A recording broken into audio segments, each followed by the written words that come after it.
پیغمبر علیه السلام حدیث دی النظر سهم مسموم من سهام ابلیس، دا نه بد نظری دا ډیر بیکاره زهریله غشی دی. پخوا به داسې قانون چې خلکو به جنګ کاوه، د جنګ درې لارې وي، یوه لار توره وله،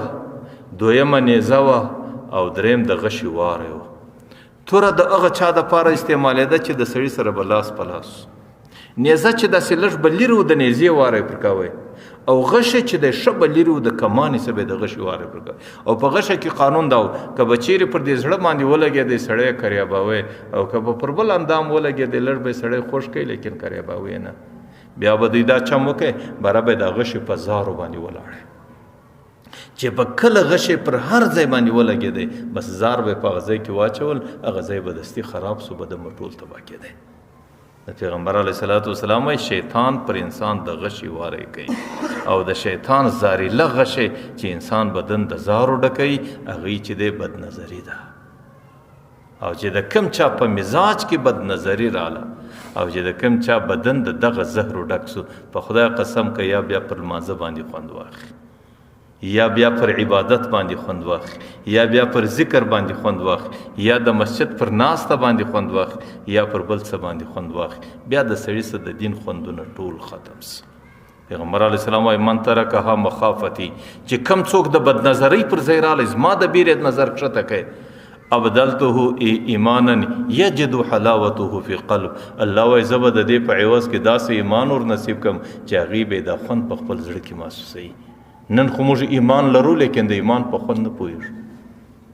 دا مسجد د الله تعالی کور دی، او په دې مسجد کې ناست د الله په مجلس کې ناست دی، لیکن په دې مسجد کې زه 15 منټه نسم کښېنستی چې کښېنم لکه پر سکروټه چې ناست یم.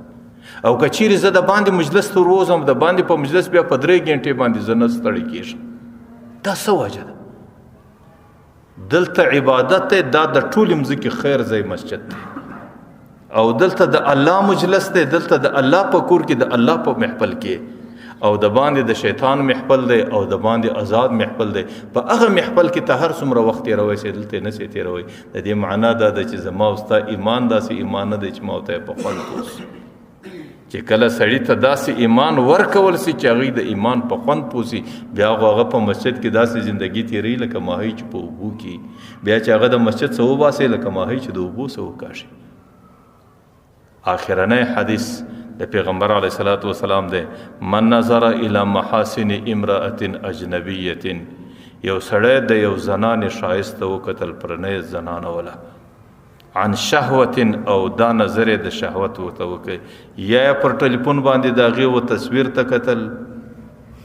یا په ډرامه کې د هغې و شکل ته کتل، او یا په اسپتالو په دفتر کې په هغې پسې نظر ګرځوئ، یا په بازارو په ایرپورټ کې د هغې څه نظر نه اړوئ. یو سړی د پردۍ ښځې و مخ ته د شهوت په نظر ګوري،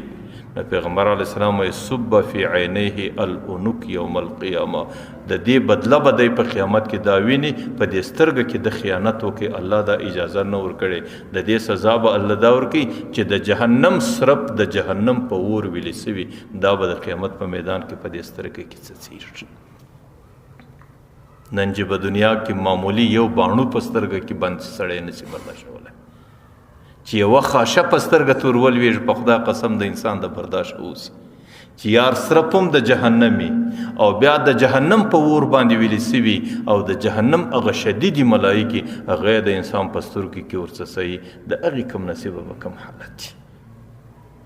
ځکه زندگی که سړی په حفاظت کې غواړي، دغه زندگی، دغه د زندگی او د بدن قوتونه دا به ټول د الله امانت بولي، او دې ته به په دې نظر ګوري چې د دې پوښتنه د قیامت په میدان کې زما څه کیږي. الله تعالی دې د پیغمبر په خبرو د عمل توفیق